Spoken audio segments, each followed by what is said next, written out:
Ғалымдардың зерттеуі бойынша біз тұрып жатқан жер планетасының жасы 4,5 миллиард жылды құрайды. Бұл деректер планеталар қалыптасқанға дейін пайда болған метеориттерге негізделіп отыр. Ғарыштың қаншалықты үлкен екенін елестету өте қиын.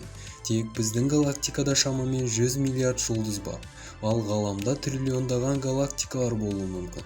Ал енді қалай ойлайсыздар? Ғаламда бізден басқа тіршілік көзі бар ма? Сіздермен жұмбақ әлем.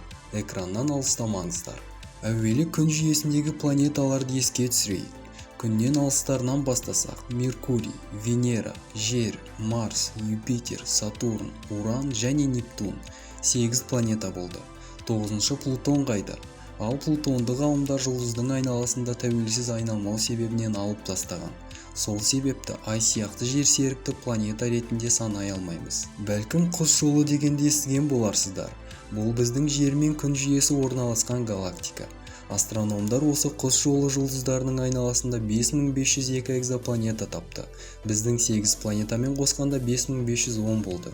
Естеріңізде болса, біздің галактикада 100 миллиард жұлдыз бар, және оның айналасында көптеген планеталар болуы мүмкін. Сол себепті нақты планеталар санын айту өте қиын. Басқа планеталық келімсектер жайлы не ойлайсыздар? Заманауи киноларда олар біздің планетамызға келіп, жаулап алуды ғана ойлайтын қылып көрсетеді.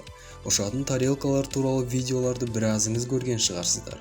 Бірақ олардың қайсы фейк екенін ажырату өте қиын.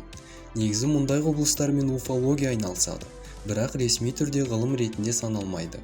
Жалпы уфологтар келімсектерді бірнеше түрге бөлген болатын. Бастыларына тоқталып өтейік. Грейлар, бойлары 120 сантиметрді құрайтын сұр гуманоидтар. Қолдары тізесіне жететін, бастары үлкен және сопақ болып келеді. Нордтар, түрлері еуропалықтарға ұқсас, дәлірек айтқанда скандинавиялықтарға ұқсас адам ретінде бейнеленеді. Рептилоидтар, кесіртке тәріздес және адам кейпіне енетін қабілеті бар деп сипатталады. Инсектоидтар, эволюциялық жолмен дамыған, ойлау қабілеті жоғары, жәндік тектес жаратылыстар. Нағыз қорқуға тұрарлық осылар сияқты негізі. Ал енді Розвиллдағы инцидентке тоқталайық.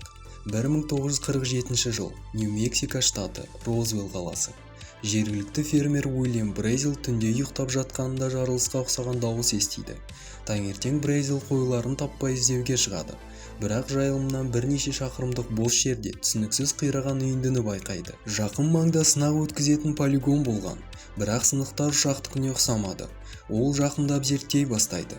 Фермердің айтуынша табылған материал өте жеңіл, жұқа, жанбайтын болған. Табылған заттарды жергілікті шерифқа тапсырып, әскерилерді шақырды. Олар тез арада апат болған жерді қоршап тастайды. Оқиға орнына келген ВВС полковнигі Уильям Бланшер журналистер мен газетшілерге бейтаныс ұшатын дисктің табылғанын мәлімдеді. Бірақ біршама уақыт өткен соң сөзін жоққа шығарып, құлаған заттың температура мен ылғалдық өлшейтін құрал метазонд екенін айтты. Бірақ та халық та журналистер де бұл мәлімдемеге қатты сенді дей алмаймыз. Ал Розвилл қаласы келімсектерді жақсы көретін туристердің сүйікті орнына айналды. Қазіргі таңда технология өте қарқынды дамып келеді.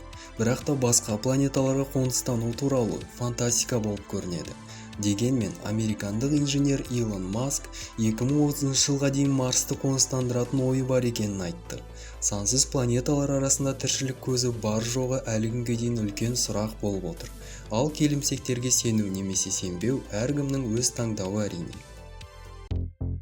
Ал менің бүгінге айтарым осы достар. Пікір қалдырып, каналға тіркеліп кетуді ұмытпаңыздар. Келесі кездескенше.